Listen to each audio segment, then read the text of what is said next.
João capítulo de número 19. Brigadão. A partir do versículo 24 em diante. Glória a Deus. Evangelho de Jesus, segundo escreveu João, capítulo 19, versículos 24 em diante.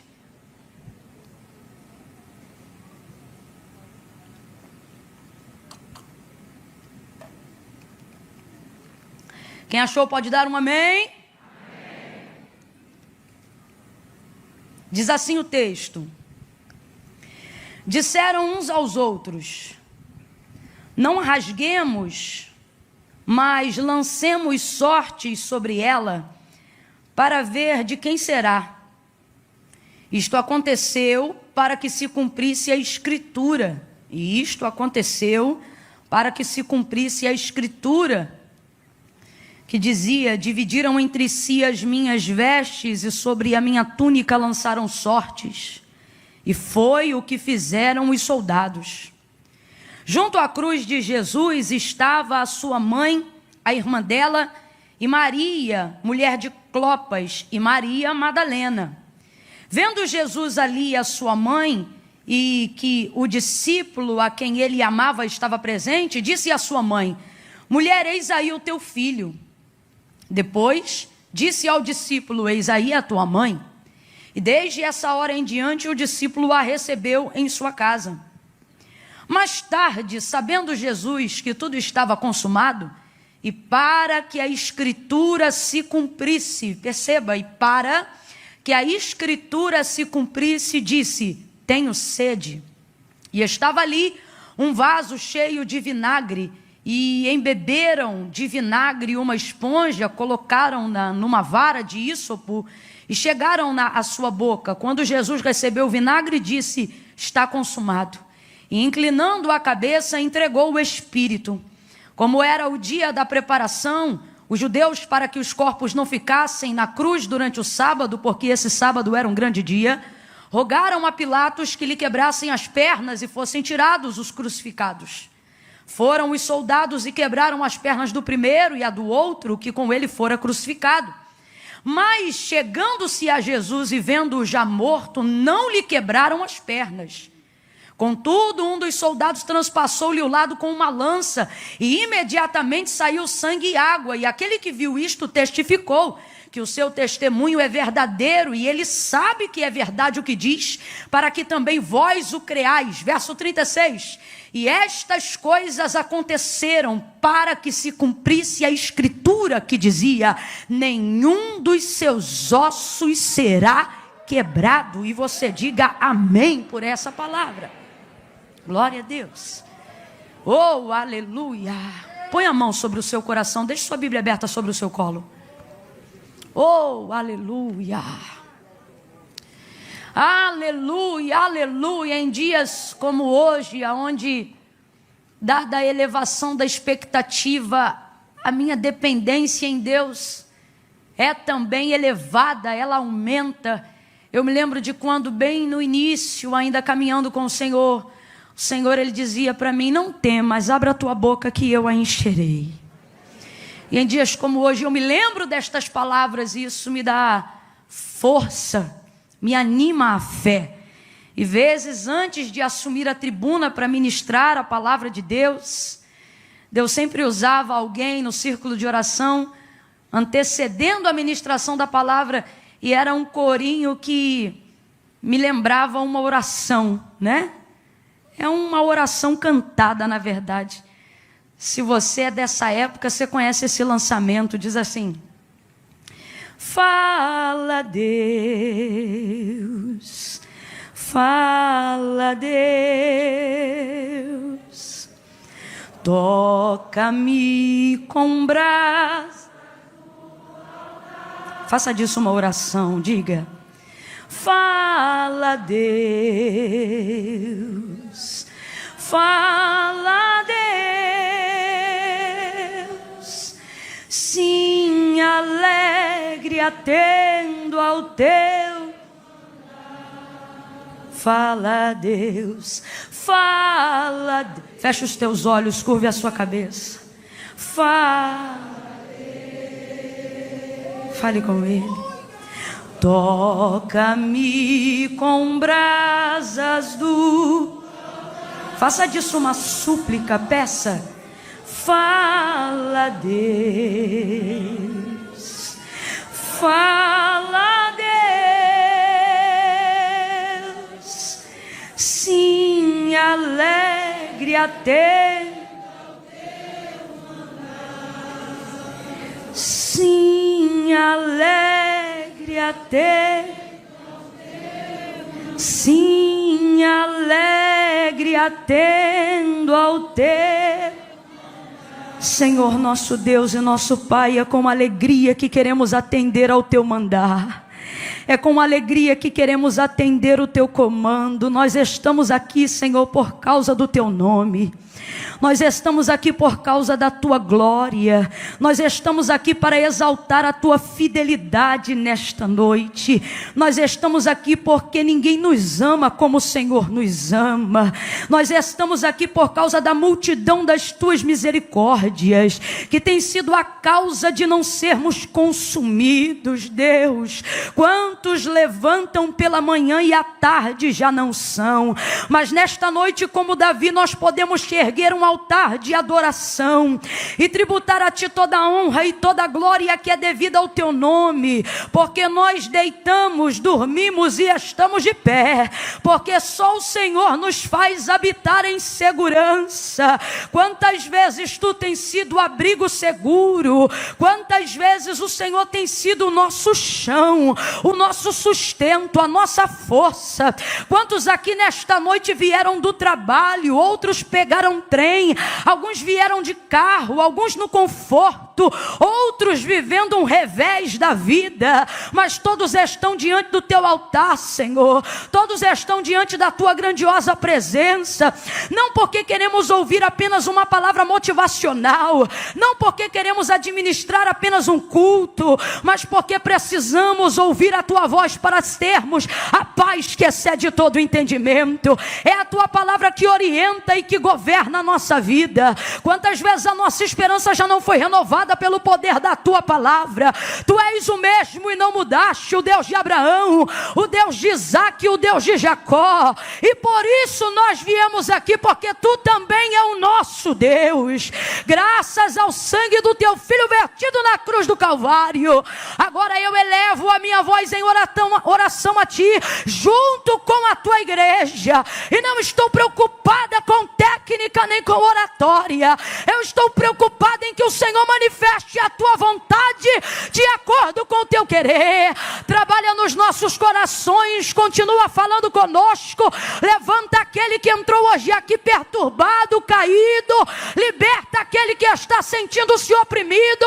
Aonde houver uma dor agora no organismo e no corpo, alojada, querendo desvirtuar a atenção desta pessoa para ouvir a tua palavra, neutraliza, cancela toda a obra do mal nas regiões celestiais, ou que seja no corpo físico, espírito, alma e corpo. A tricotomia de cada jovem, a tricotomia de cada criança, a tricotomia de cada ancião. Aqueles que estão acompanhando ao vivo agora pela internet, passe em revista. O Senhor conhece o nome, o endereço, cura das enfermidades da alma e do corpo. Nós repreendemos toda friga, todo cruzar de dedo, encantamento, palavra ao contrária seja neutralizada, vencida e sem força agora, no nome de Jesus. Fala no profundo.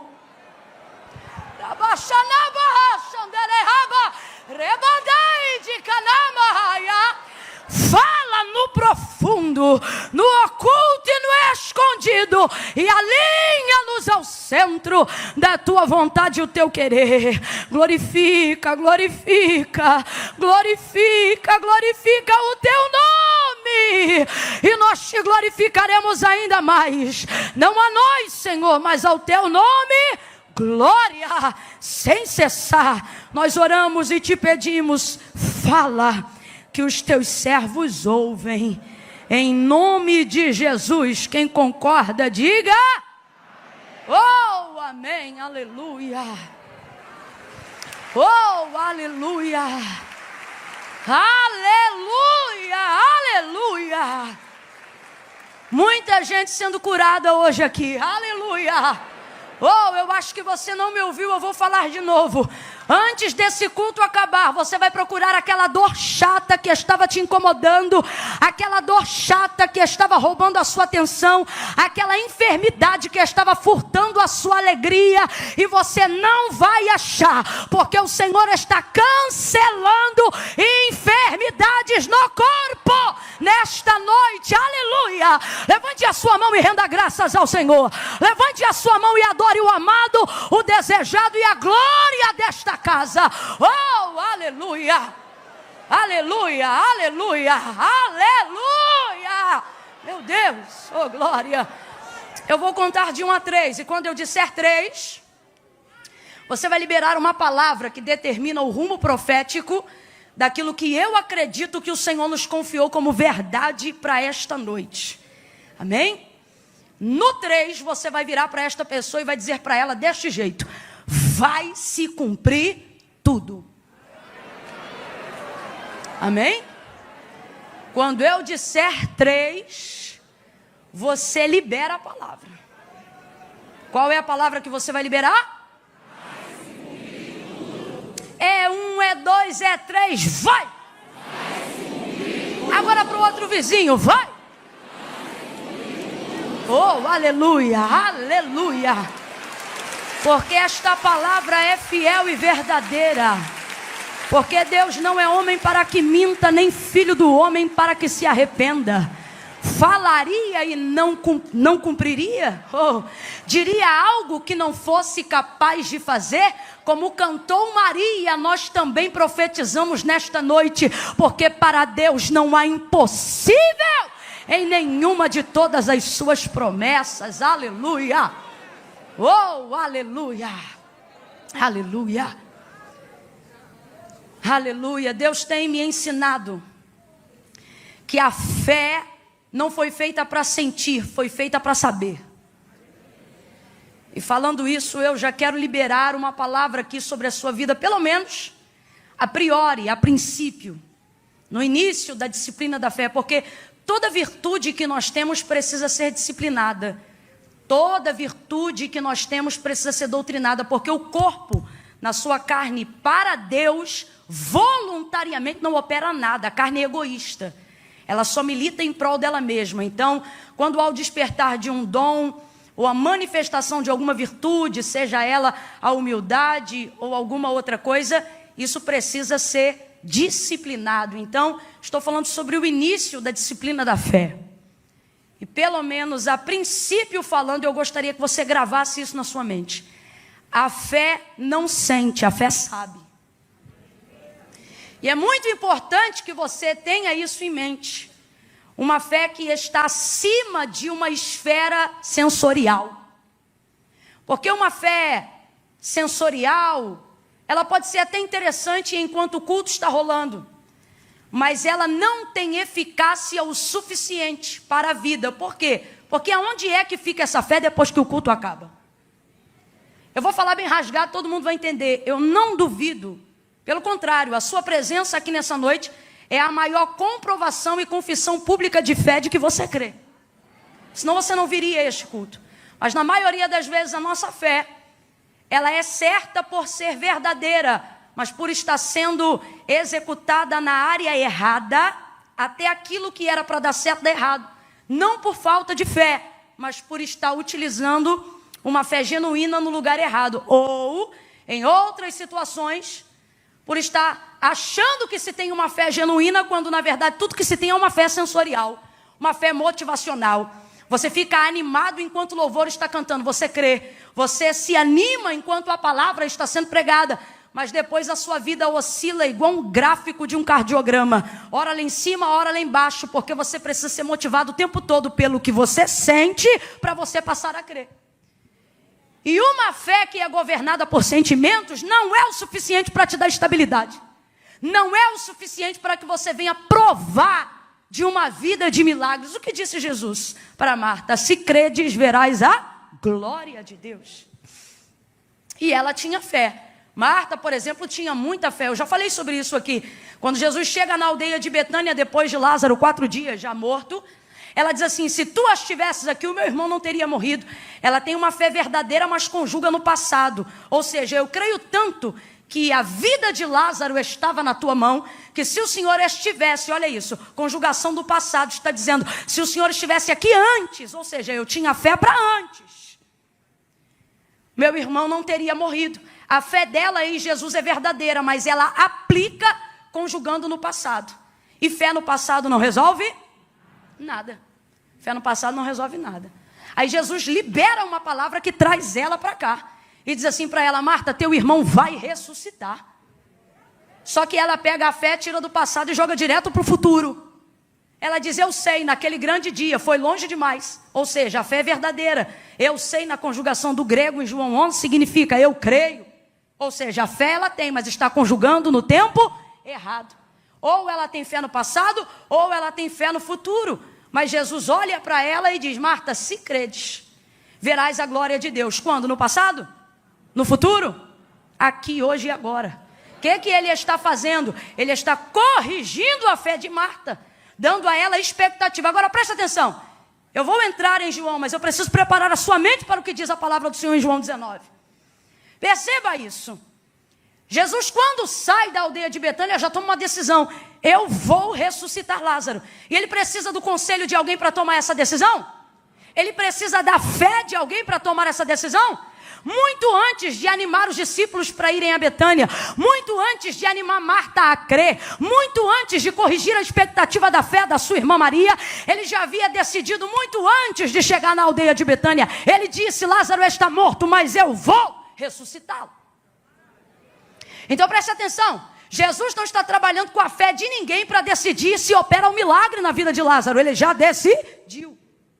Mesmo assim, ele vai animando a fé de todo mundo, para que as pessoas possam caminhar até a realização desse milagre com ele. E é exatamente a mesma coisa que ele tem feito conosco. Preste atenção. O capítulo onde nós lemos o momento do Calvário, a crucificação de Jesus Cristo, vão haver 4 menções, das quais 3 em João 19. Nós separamos nesta noite, onde o texto massifica, falando que algumas coisas, mesmo que fossem tristes, pesadas e outras triunfantes, todas elas, segundo o relato de João, que foi testemunha ocular do episódio do Calvário, determinam que aconteceram pela batuta orquestrada da palavra. Se você substituir a palavra escritura por palavra, é basicamente o que o texto está dizendo.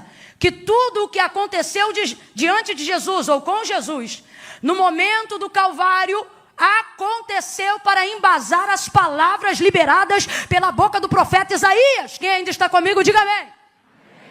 Tudo que parecia avesso, tudo que parecia inverso, tudo que parecia incerto, e até o que demonstrava medo, insegurança, tristeza, vergonha e dor, João vai pontuar cada uma dentre as 4, e nós escolhemos hoje aqui 3, aonde ele deixa claro dizendo: isto aconteceu para se cumprir a Escritura, e isto aconteceu para se cumprir a Escritura, e isto aconteceu para se cumprir a Escritura.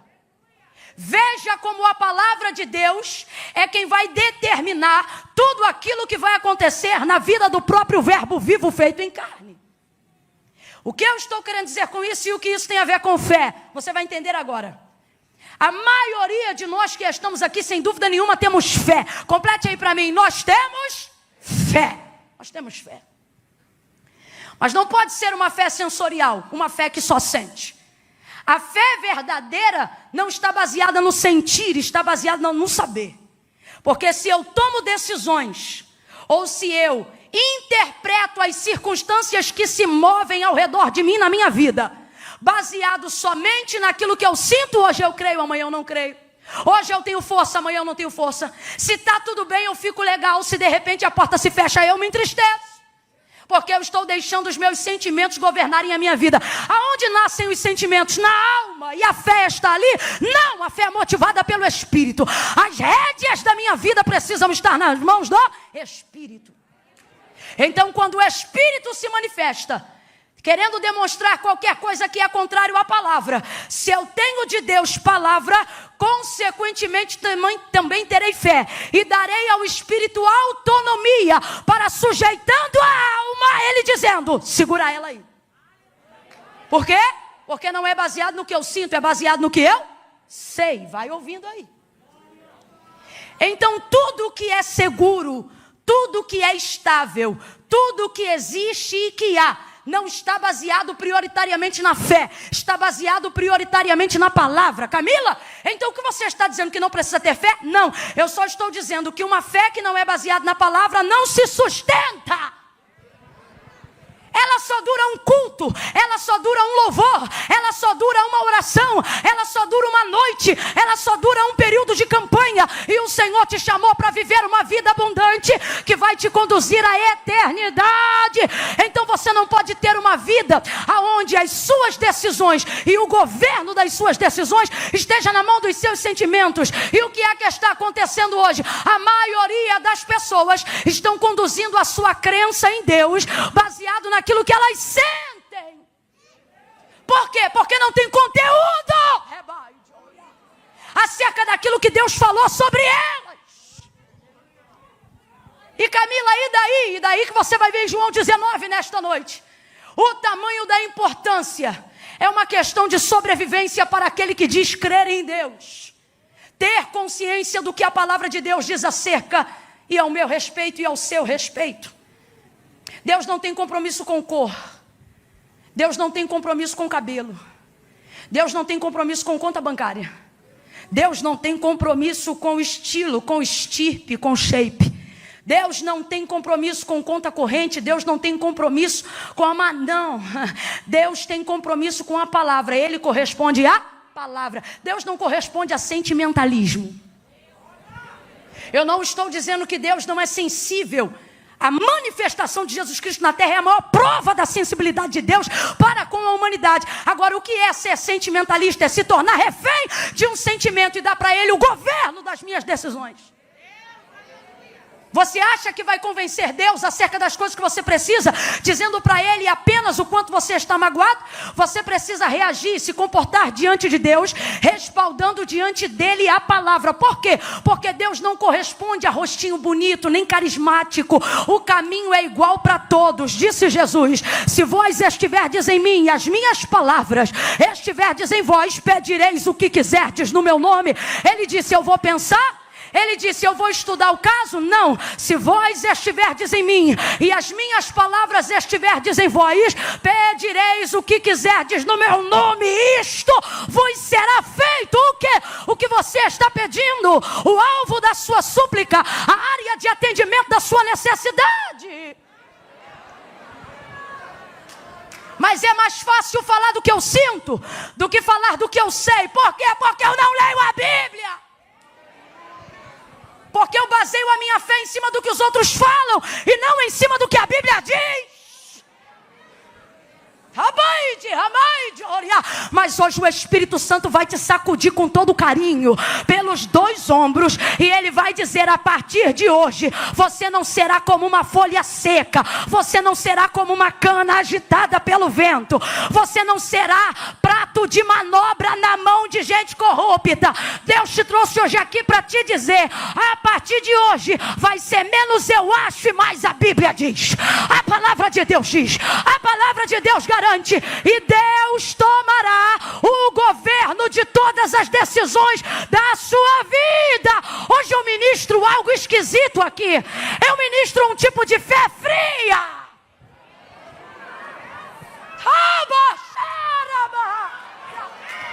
Um tipo de fé fria. A fé da sunamita, por exemplo. A fé de uma mulher que acabou de perder um filho.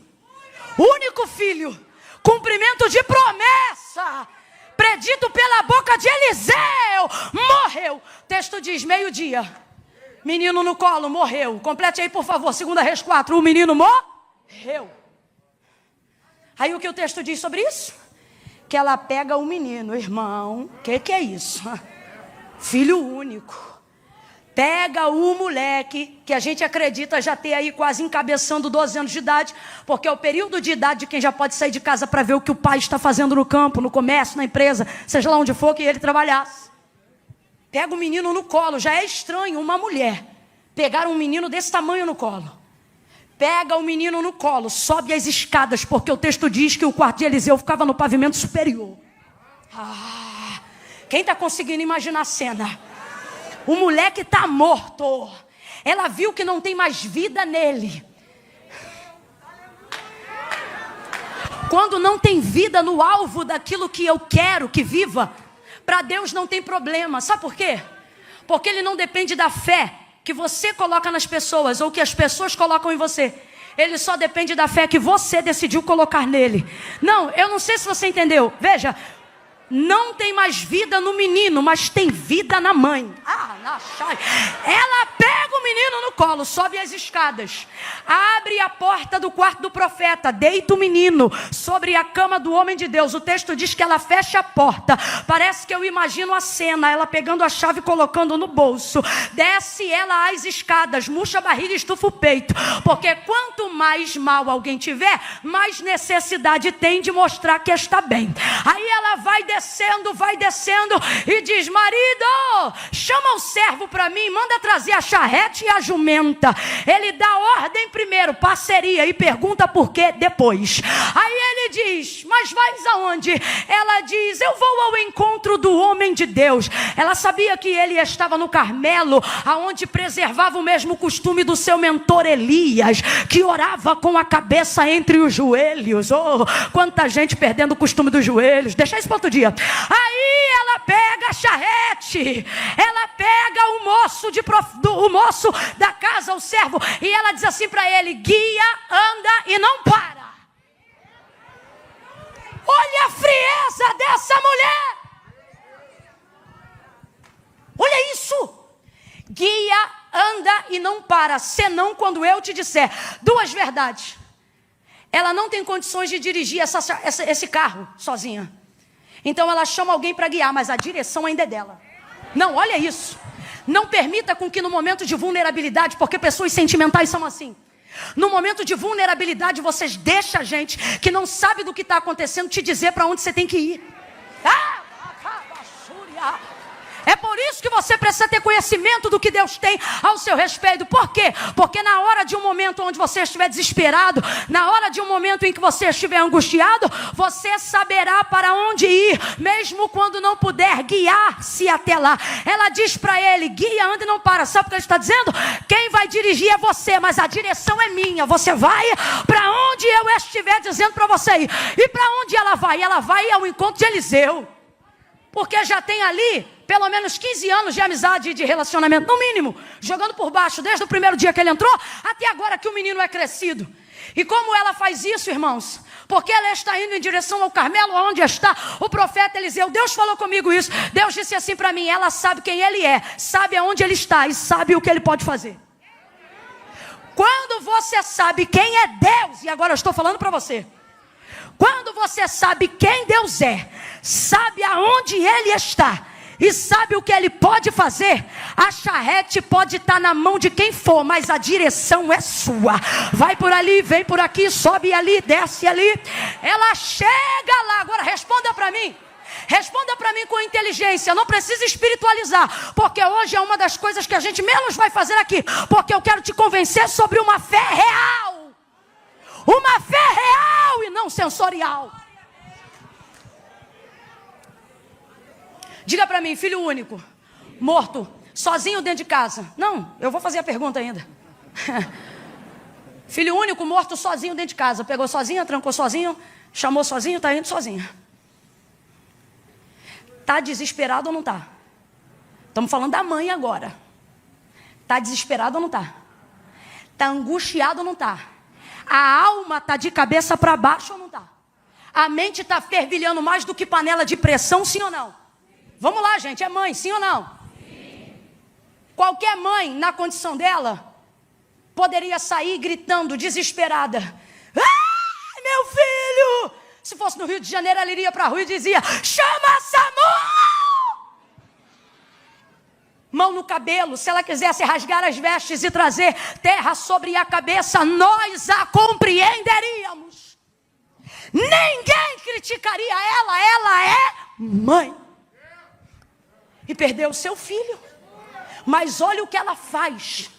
O desespero está lá dentro. A angústia está lá dentro. O medo está lá dentro. O temor está lá dentro. O receio está lá dentro. Mas ela coloca tudo na mão do Espírito e diz: segura a alma que eu vou atrás do profeta. Só para você entender. Ela não faz escândalo, ela não arma barraco gospel. Ela chega para o profeta e diz: vive a tua alma, que eu não vou te deixar. Enquanto você não sair daqui comigo, para quê? Para resolver esse problema. Ela faz o profeta ir lá, e é a primeira vez em toda a carreira de Eliseu que ele não sabe o que fazer. A primeira vez. Porque aqui é amizade, não é Deus mandando. Aqui é Deus dando a Eliseu noção de responsabilidade de quem criou uma aliança. Porque a sunamita veio para humanizar Eliseu. Mas escute aí, ele vai para a casa dela, chega lá, anda de um lado para o outro. Parece que Deus dá uma direção para ele, deita em cima do menino enquanto o corpo ainda está quente. Você vê, o corpo do morto está quente, mas ela está fria. Por quê? Porque se ela sabe quem ele é, sabe aonde ele está e sabe o que ele pode fazer, ela não permite nenhuma sensação, nenhum sentimento, nenhuma atitude fora do controle e do plano daquilo que ainda pode ser feito, destruir aquilo que ela acredita que ainda pode acontecer. Então responda para mim, essa mulher tem fé ou não tem? Tem fé ou não tem? Mas não está pulando, não está dando glória a Deus, não está rodando, não está falando em língua, mas tem fé ou não tem? E a Bíblia diz que essa é a vitória que vence o mundo, a nossa fé. Ela tem fé em quê? No conhecimento da construção do relacionamento que ela desenvolveu com Eliseu durante todos esses anos. Ela não sabe apenas o que ele é capaz de fazer, ela sabe quem ele é. Porque no dia que ela construiu um quarto junto ao muro da casa, o que ela disse ao marido? Marido, vamos construir um quarto junto ao muro da nossa casa, porque eu tenho visto que este homem que sempre passa por nós é um santo homem de Deus. Ela sabia quem ele era e sabia o que ele podia fazer. Ela manteve o controle, não baseado no que ela sentia, ela manteve o controle baseado no que ela... Abre a boca, baseado no que ela sabia. É esse tipo de fé que o autor da carta aos Hebreus fala.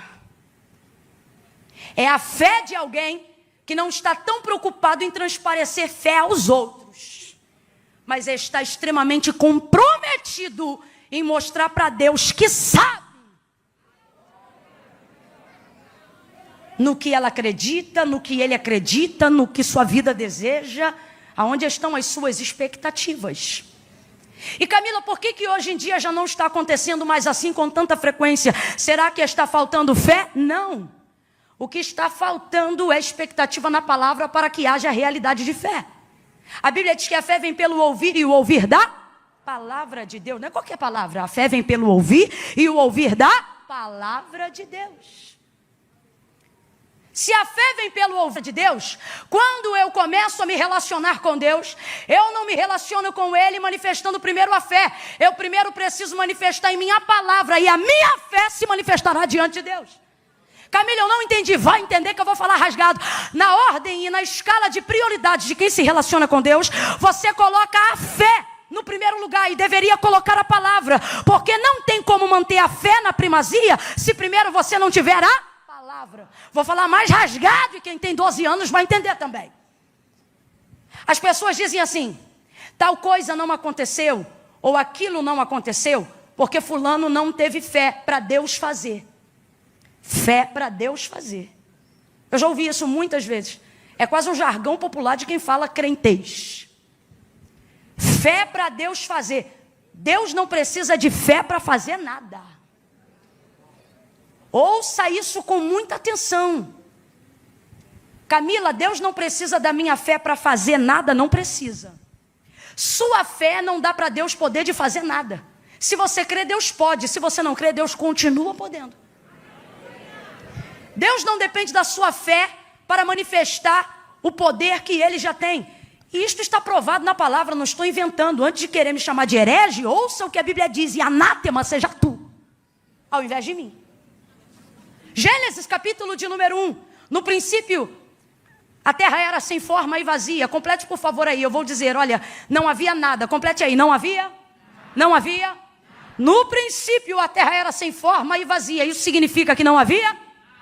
E o Espírito de Deus, não é de Satanás não, é o Espírito de Deus, não é das trevas não. E o Espírito de Deus se movia sobre a face das águas. E o Espírito de Deus, então vamos lá, quem se movia sobre a face das águas que estavam no abismo? Era o Espírito de? O Espírito de? Mesmo assim, Deus estava no princípio e o Espírito dele já se movia no princípio, mas não manifestava nada, não criava, não movia nada. Deus estava lá no princípio. O Espírito se move, mas não realiza nada, não cria nada, não produz nada, não projeta nada, não nasce nada. Só tem Deus lá, mas mesmo assim não acontece. Aí você conhece a história bem de Gênesis 1. E disse Deus. É a primeira manifestação de verbo. É a primeira manifestação de palavra. E João diz que Jesus já estava lá desde este dia.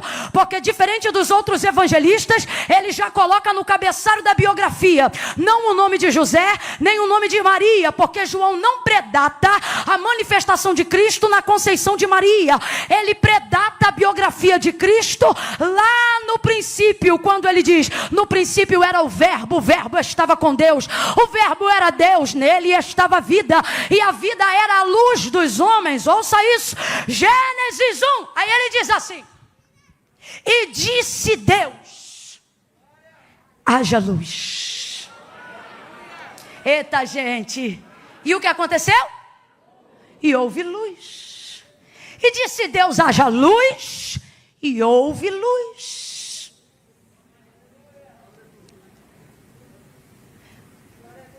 Quando Deus disse, haja luz, quem foi que disse? Amém. Tá ligado? Quando Deus disse, haja luz, qual anjo gritou? Eu creio. Preste atenção, tentando resumir para você entender. Não há manifestação de realidade de fé em Gênesis 1. O que há é manifestação de palavra. Ninguém disse eu creio, não há manifestação de fé em Gênesis 1. O que há é manifestação de palavra. Camila, o que você está dizendo? Que eu não preciso ter fé? Não. Estou dizendo que é necessário que todo aquele que se aproxima de Deus creia que Ele exista e que Ele é galardoador daqueles que o buscam. Mas quando isto vai se tornar uma realidade? Quando ao invés de colocar a fé no pináculo, eu colocar a palavra. Então preste atenção. Deus não depende da minha fé para fazer, porque o autor da carta aos Hebreus legitima a seguinte verdade, porque céus e terra, tudo que existe e tudo que há, não foi feito por prova aparente do que se vê, mas foram criados pelo poder da fé, foram criados pelo poder da sua palavra. Então não há em Deus moção de fé, para que Ele tenha poder para fazer o que quer fazer. Se você crê, Deus faz. Se você não crê, Deus continua fazendo. Só que só recebe a vida de quem crê. Porque Deus não precisa de fé para fazer. E por que ainda assim eu creio, Camila? Porque Deus não precisa de fé para fazer. Eu preciso de fé para receber aquilo que Deus já fez. Então eu creio. E no que eu creio, Camila? Eu preciso crer no que a Bíblia diz sobre mim. Eu preciso crer no que a palavra de Deus diz sobre mim. E quando isto acontecer, quando isto acontecer, o que? Eu tiver consciência do que a palavra de Deus garante ao meu respeito, a minha fé será atestada, será segura, será poderosa, porque ela não andará mais de acordo com o que ela sente. Por ter palavra, ela andará de acordo com o que ela sabe. Mesmo quando eu não estiver sentindo nada, eu venho para o culto. E mesmo quando eu estiver na TPM, eu digo, fiel é Deus que está no céu. E mesmo quando a enfermidade bater a porta da minha casa, ainda num leito eu direi: Ele cura, Ele salva. Por quê? Porque não é uma fé que está baseada naquilo que eu sinto, é uma fé que está baseada naquilo que eu... E ela é poderosa para durar, mesmo depois que o culto acaba. Ela é poderosa para me sustentar ao longo da minha vida. Por quê? Porque a primazia dela não está baseada no que eu sinto, mas está baseada no que a palavra de Deus diz a meu respeito. Por que Deus respondia tão rapidamente a Abraão? Por que Deus respondia tão rapidamente a Moisés? Por que Deus respondia tão rapidamente a homens que Ele usa como príncipes de fé e de obediência? Porque eles não oravam o que sentia. Olha o que eles oravam. Quando eles entravam em juízo para pedir algo para Deus, eles oravam e diziam assim: porque tu disseste. Quando Deus decidiu que ia acabar e exterminar com o povo no deserto, Moisés não disse: Deus, por favor, não. Deus, por favor, eu amo o povo. Não. Moisés colocou diante de Deus sua própria palavra. E Deus sabia que ele faria isso. Deus, não, na verdade, não estava provando a ele, estava provando o coração de Moisés. E Moisés olhou para ele e não disse o que sentia, simplesmente reproduziu as mesmas palavras que Deus havia dito acerca do povo. Porque tu disseste que faria este povo herdar a terra que jurou aos seus pais. E isso fez com que Deus mudasse a momentânea sentença que aparentemente estava sendo delegada naquela hora diante do povo no deserto. Ezequiel, capítulo de número 37, nós vamos ver a maior realidade do que está sendo dito aqui. Em visão, o Senhor conduz Ezequiel a um vale que estava cheio de ossos sequíssimos. A mão do Senhor o leva ali. Então lhe é perguntado: filho do homem, poderão viver estes ossos? Senhor Deus Jeová, vou traduzir. Sabe o que Ezequiel está dizendo? Sobre o vale eu não sei, mas sobre o Senhor. Sabe o que ele está dizendo? Não vou falar o que eu não sei. Esse vale não sei. Esses ossos não conheço. É basicamente isso. Agora o Senhor eu conheço. Quando ele diz tu sabes, ele está dizendo: a minha fé não está no vale, a minha fé está no Senhor. Aí ele disse assim: então, filho do homem, profetiza. E Ezequiel profetiza o quê? Nada. Ele fica caladinho, esperando Deus dizer qual é a palavra. Porque profeta de verdade não inventa palavra. Ele só procura ser fiel àquilo que Deus já disse, porque a palavra de Deus é o bastante. Aí ele diz: diga-lhe assim, e tem 2 pontos no texto. Diga-lhe assim: vento dos 4 cantos. E aí ele começa a repetir todas as palavras que Deus, o Senhor, estava falando com ele dentro daquela visão. E aí, enquanto a palavra era reproduzida, houve um barulho e um reboliço muito grande naquele vale. Ossos foram se juntando aos seus ossos. Se Ezequiel chegasse ali e por conta própria, na visão, ele dissesse: ossos se colhem, juntas se liguem, se movam, exércitos se levante. Se Deus não tivesse falado, não iria acontecer nada. Mas porque ele está reproduzindo uma palavra que já foi dita. Para de querer inovar.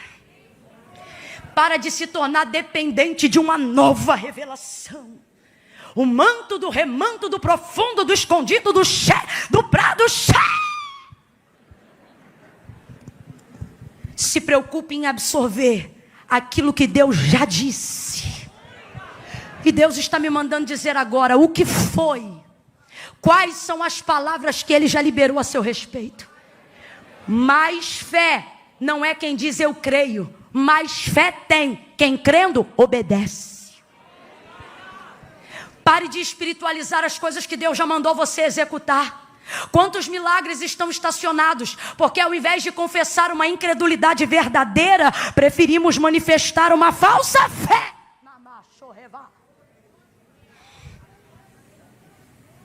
2 Reis 4, a viúva: meu marido morreu, credor está na porta. Declara-me o que tens, disse Eliseu. Só tem uma botija de azeite. Entra no quarto, fecha a porta, e nos vasos que pediu todos emprestado, derrama o azeite da botija nos vasos. Ele disse derrama, palavra de ordem, verbo imperativo. Ele disse vai e derrama. Sabe o que ele está dizendo? Ele está dizendo, vai e faz. Ele não está dizendo creia, ele já está trabalhando com a fé que acredita que ela tem. Por isso ele não diz entra e ora. Ele disse entra e faz. Ah não, vou falar isso aqui. Aí a gente entra no quarto, tá com a palavra, tá com a palavra. A palavra do profeta é, entra e derrama. A gente segura a botija. Quando vê a quantidade de azeite que tem na botija e a quantidade de vasos que está esperando para ser cheio, a gente fecha o olhinho. Senhor meu Deus e meu Pai, eu estou aqui na tua presença e te apresento esta botija. Leva a mão, não vou falar rasgado. Você está espiritualizando o que Deus já mandou você fazer. Sabe por que teve milagre? Porque ela foi lá e derramou. E se você ler direitinho, em casa lê, não acredita, lê. E se crê, lê de novo. O azeite não foi multiplicado dentro da botija. E também não foi multiplicado dentro do vaso. O azeite foi multiplicado no fio do azeite enquanto ela derramava. Camila, eu ainda não entendi. Agora veja bem, se ela chega e começa a orar, pastor Dilton, enche a minha botija, transborda a minha botija, Deus não ia fazer? Porque a palavra não era entra e ora, a palavra era entra e derrama, faz. Aí Deus já falou, coloquei na tua vida unção para curar. Quando vem aquela onda no culto de avivamento, Deus diz que está curando, você sente um monte de coisa. E de vez em lá e chapar a mão em quem Deus mandou você chapar. Aí você fica assim, Deus me dá unção, Deus me dá unção. Deus diz, unção eu não te dou mais, porque eu te dou unção desde o dia que você nasceu. Agora começa a pedir coragem, porque unção para curar você já tem. Mas você não faz, você não toca. Por que não? Porque você prefere espiritualizar. Deus trabalha numa incredulidade sincera, mas não suporta uma fé falsa. Voltou na mesma casa que os discípulos o tinham visto, mas Tomé não cria. Se eu não colocar o dedo nos cravos, não creio. Ah é? Jesus volta na casa de novo. Comeu lá? Não. Bebeu lá? Não. Dormiu lá? Não. Falou mais alguma coisa aos outros 11 ou aos 10, perdão? Também não. Voltou lá só por causa de quem? Tomé, porque disse, não creio. Aí Tomé está lá dentro da casa, aparece Jesus, esperando ele. Ele toma um susto. Senhor! Senhor não, vem aqui. Bota a mão aqui. É porque sou eu que estou falando. Claro que Jesus não falou assim. Estou parafraseando. Senhor, eu creio. Eu creio não. Vem aqui, mete a mão aqui. Veja a lança que perfurou. Enfia o dedo no cravo aqui, ó. E aí, agora você crê, Tomé? Agora eu creio. Mas bem-aventurados que não viram, mas creram. Escute isso. Camila, Deus corresponde à incredulidade? Se ela for sincera, ele não corresponde, mas trabalha. Ele vai lá e lapida. É melhor alguém que chega no culto e diz, Senhor, eu vim hoje porque eu quero crer, mas a minha fé precisa ser aperfeiçoada. Eu não estou bem não. Eu estou espiritualizando para não dar de frente com a verdade, que é qual? Que eu sou um crente meia tigela.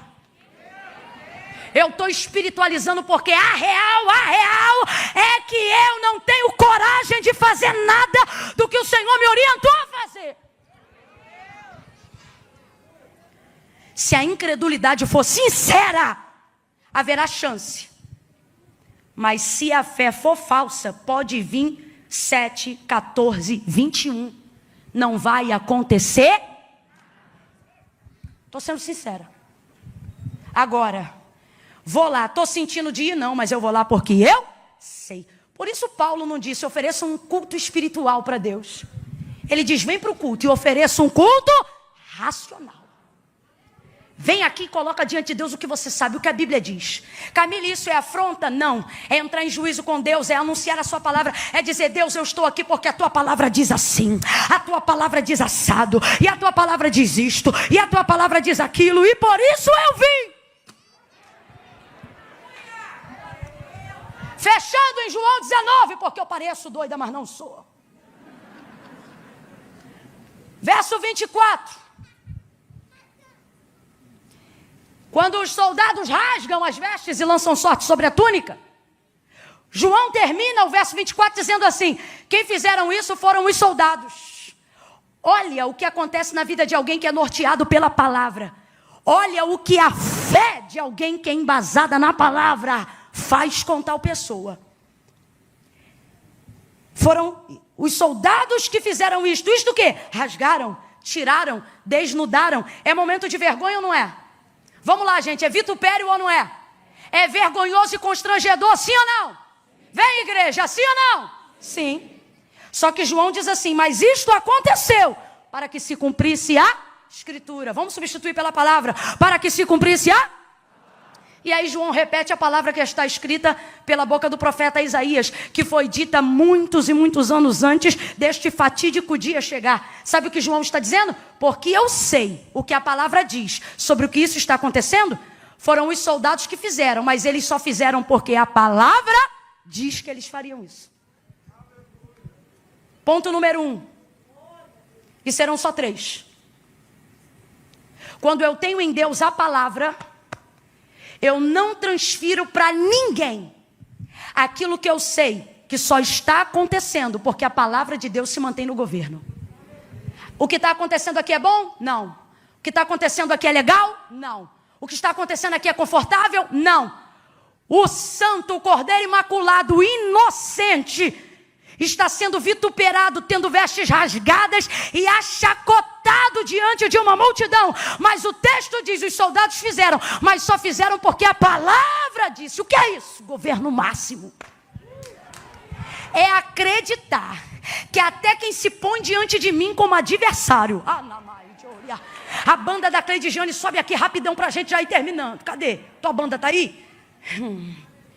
É acreditar que se eu estou debaixo de uma palavra, até os adversários e circunstâncias adversas e pessoas que se colocam como inimigos estão trabalhando igual ponteiro do relógio.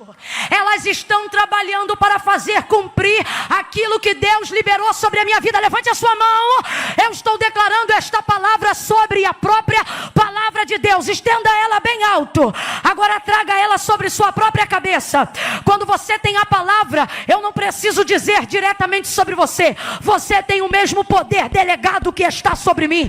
Traga a sua mão sobre a sua cabeça. Se tu tens fé para isso, vem. Se não tens, vem na minha fé que eu vim crente.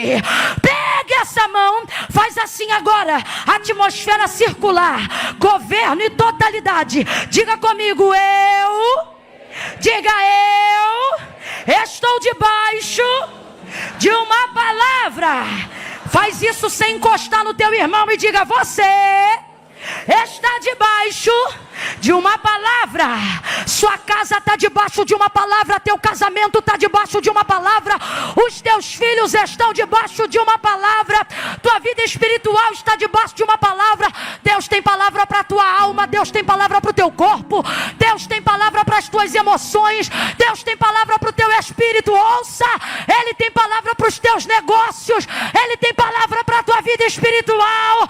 Ele te trouxe hoje aqui e Ele está dizendo, não ande a ermo, ande direcionado. Você está debaixo de uma palavra. E por isso vai se cumprir tudo.